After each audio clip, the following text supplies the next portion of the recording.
2022 for Harbocop var jo et lidt specielt år. Vi har i år, i modsætning til rigtig mange år, ikke haft noget vind, eller næsten ikke haft noget vind. De fleste baner har fået sejlet en enkelt sejlads eller to, så meget specielt har det været. Det er jo kedeligt, og vi husker ikke, hvornår det har været sådan tidligere.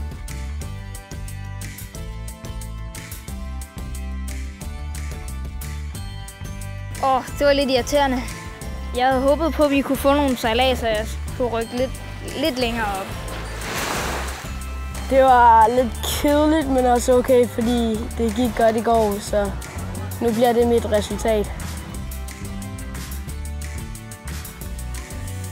Jamen, nu har vi jo kørt hele vejen herop for at få en masse sejladser og få det sjovt ud på vandet og sådan noget, men det er også okay, fordi jeg ligger 12'er. Det er jeg rimelig glad for. Når der ikke er vind som i år, så er det jo en glæde at se, at børnene og de unge mennesker på vandet har det super godt sammen alligevel. Selvom det er sidste september, så er det jo med badning og hygge og være i hinandens både, eller måske endda svømme rundt om dem. Så der er masser af socialt samvær, også når der ikke er vind. Det er fantastisk at se.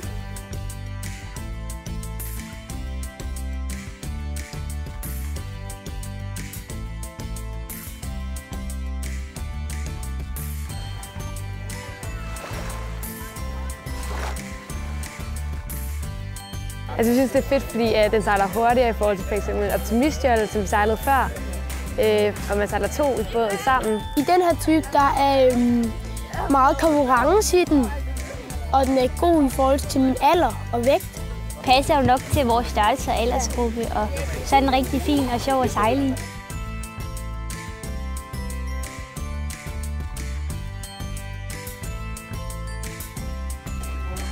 Harbos Bryggeri som sponsor for det her stævne og i det hele taget for Skælskør Motor Sejlklub er utrolig vigtigt.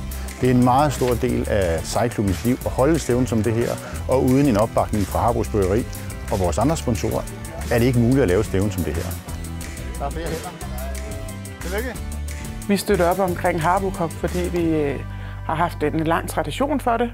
Og vi synes, det er rigtig vigtigt at blive ved med at bakke op om de gode samarbejder, der er. Og så vil vi rigtig gerne bidrage til, at der sker noget hernede i Skælskør. Harbocop får rigtig mange mennesker til Skælskør. Der er sådan et dejligt leben hernede, som også går op og handler i byen.